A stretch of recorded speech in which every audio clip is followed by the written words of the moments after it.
Hey Tsamagon, seperti biasa bagaimana kabar kalian di minggu ini? Semoga semuanya baik-baik saja ya. Kesatria suci semakin brutal di Pulau Elbaf dengan rencana busuk yang mereka lakukan untuk memaksa anak-anak raksasa terjun ke dalam jurang. Ini mereka lakukan juga guna untuk mendapatkan perhatian khusus dengan memberikan dua opsi kepada raksasa. Apakah menyelamatkan anak-anak ataupun membakar perpustakaan beserta dengan sekolah yang mereka jaga selama ini. Nah, semua rencana yang dilakukan sejauh ini secara garis besar dipimpin oleh Saint Somers selepas Samrock ditugaskan kembali ke Mario Joa guna mendapatkan misi lain yang lebih penting. Di video sebelumnya, Tamagon menduga bahwa Samrock ini mendapatkan tugas khusus untuk melakukan monitoring kepada para revolusioner yang sudah mulai bergerak ke Mario Joa dengan maksa menghentikan pasokan makanan yang ada di tempat itu. Jadi secara garis besar ya, setelah Samrock ini pergi, sepertinya Saint Somers inilah yang ditunjuk untuk memimpin rencana busuk dari para kesatria suci di negeri Elbaf ini.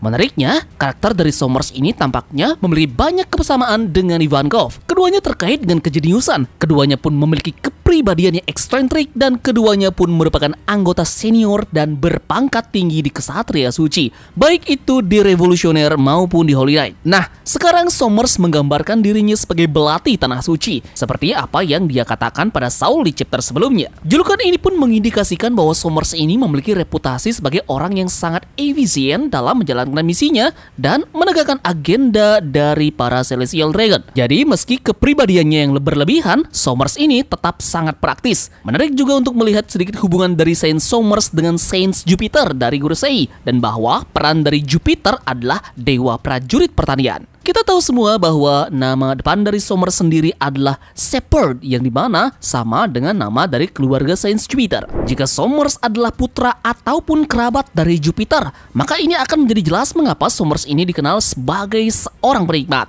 Kepribadian sadis dari Saint Somers ini diekspresikan melalui interpretasi filsafat dan kata-kata puitisnya yang sangat menyimpang. Jadi tampaknya Oda Sensei ingin kita mengaitkan Somers ini dengan William Shakespeare, seorang pujangga maupun darmawan yang terkenal, dan kisah-kisahnya tentang romansa, pengkhianatan, dan tragedi. Somers juga dijuluki sebagai belati. Ini mungkin terinspirasi oleh pidato terkenal dari Macbeth. Gambar belati melambangkan konflik dan kegelapan yang akan menghabisinya jika ia terus membunuh Raja Duncan dan merebut tahtanya.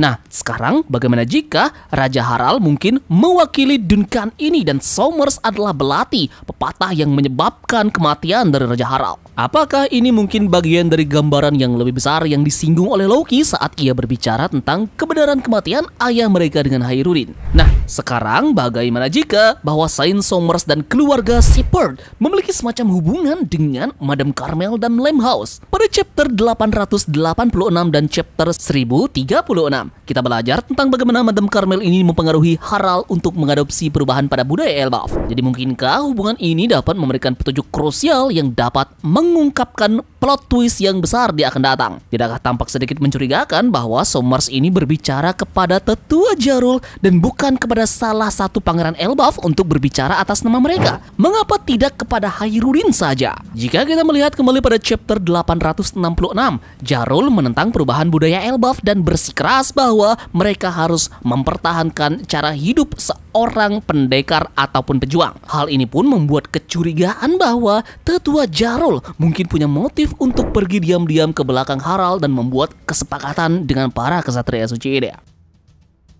Jika ini memang benar, maka ini pun bisa menjelaskan mengapa dan bagaimana para kesatria suci nampaknya memiliki sebuah kapal yang siap dan menunggu anak-anak ini di pelabuhan agar mereka dapat melaksanakan rencana licik mereka ini. Jadi ada kemungkinan bahwa tetua Jarul berkonspirasi dengan para kesatria suci dan juga Saint Somers ini. Dia pun mendapatkan kapal di sana.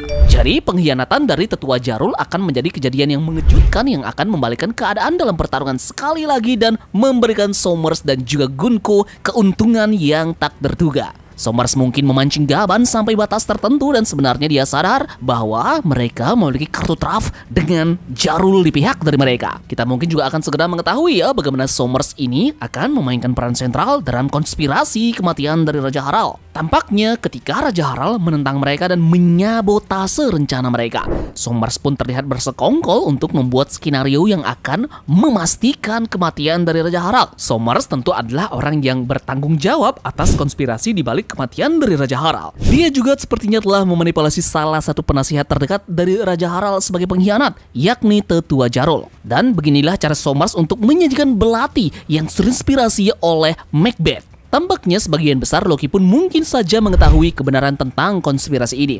Dan inilah yang coba dijelaskannya kepada Hairudin di dunia bawah nanti. Jadi mungkinkah ini kebenaran dibalik mengapa Loki akhirnya membunuh Harald? Apa yang akan terjadi jika ini segera terungkap?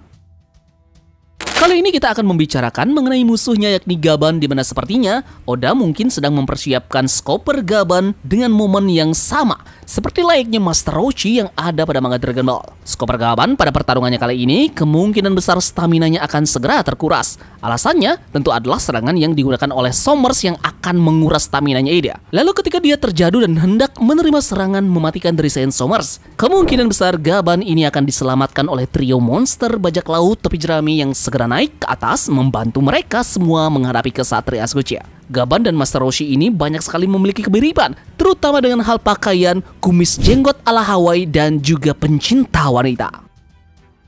Sekarang, jika pertarungan dari Somers mengalami titik buntu karena kemampuan regenerasi darinya sudah mudah diantisipasi oleh Gaban, sepertinya akan ada sesuatu ya yang dimunculkan lagi oleh kesatria suci ini dari segi kekuatan mereka di balik regenerasi overpower yang mereka miliki. Nah, kita tahu sebagian besar anime ataupun manga ketika menyangkut organisasi penjahat, terutama dengan Dragon Ball, Naruto maupun Bleach, mereka selalu memiliki kelompok penjahat yang mengalami 1, 2, atau bahkan 3 transformasi ya. Jadi mungkinkah para kesatria suci adalah penjahat yang berhubungan dengan Im Sama dan pada dasarnya mereka akan dianugerahi bentuk suci mereka. Kita lihat saja di Bleach, Kubo memperkenalkan kita pada 2 kelompok penjahat utama yakni Arrancar dan juga Quincy. Arrancar memiliki kemampuan yang disebut kebangkitan yang memungkinkan mereka untuk membuka kemampuan penuh yang ada pada pedang mereka.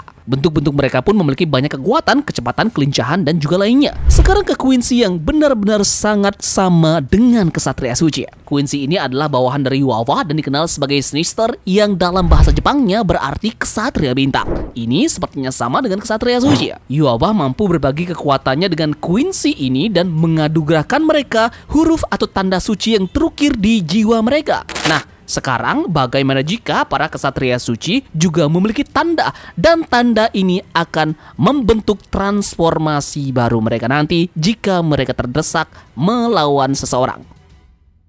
Begitu juga dengan Naruto yang dimana tanda kutukan ada pada Orochimaru yang memberikan tanda ini kepada orang-orang bawahannya. Nah, bentuk transformasi kedua mereka akan seperti iblis yang memberi mereka serangan lebih kuat dan juga yang lainnya yang bisa saja kesatria suci akan dianugerahi yokai sama seperti layaknya Gorosei. Yup, jadi sekian pembahasan tabungan kali ini. Terima kasih sudah menonton. Kita akan bertemu lagi pada video selanjutnya. Sekian dari Tamagon dan turunkan janggar. Mari kita berlabuh.